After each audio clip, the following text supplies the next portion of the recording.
થઈ જાવ તૈયાર. કદાચ હવે હોડકા લેવાનો વારો આવી ગયો છે. અમદાવાદ છોડો, સુરત છોડો, વલસાડ છોડો, ભરૂચ છોડો, અરે આખું છોડો ગુજરાત. ભારત થી લઈ અને દક્ષિણ કોરિયા સુધી 10,000 કિલોમીટરની સફેદ વાદળોની પટ્ટી છે એ ઘેરાઈ ગઈ છે.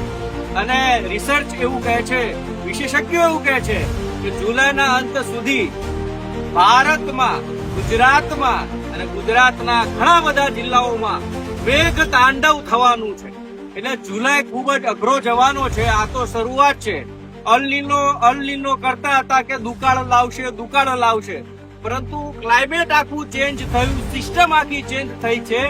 ભારત થી લઈ અને દક્ષિણ કોરિયા સુધી 7,000 થી લઈ અને 10,000 કિલોમીટરની વાદળોનો સીધો પટ્ટો છે જોવા મળી રહ્યું છે. અને તારણકર્તાઓ જે છે એવું કહી રહ્યા છે કે આ વરસાદ જે વરસવાનો છે એ ભૂકા ભાડ વરસાદ વરસવાનો છે. દેવા ધાર, સાંભેલા ધાર, કે તમે જે પણ એના માટે આનાથી ઉપરના શબ્દો વાપરી શકો એવો વરસાદ વરસવાનો છે.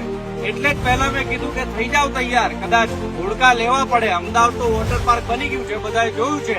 કદાચ ગુજરાતની પણ એ પરિસ્થિતિ થાય. આ ડરાવવાની વાત નથી, પણ વાત છે તમે સાવચેત રહો, સુરક્ષિત રહો અને એ ધ્યાન રાખીને નીકળો કે શું મારે ઘરની બહાર ખરેખર કામ છે.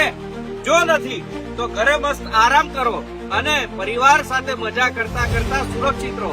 એ ફોટો પણ હું તમને બતાવું છું કે ફોટાની અંદર આખો 7 થી 10,000 કિલોમીટરનો આખો વાદળનો જે પટ્ટો છે દેખાઈ રહ્યો છે, ખૂબ ડરામણો છે. પણ આપણે ડરવાનું નથી, સાવચેત રહેવાનું.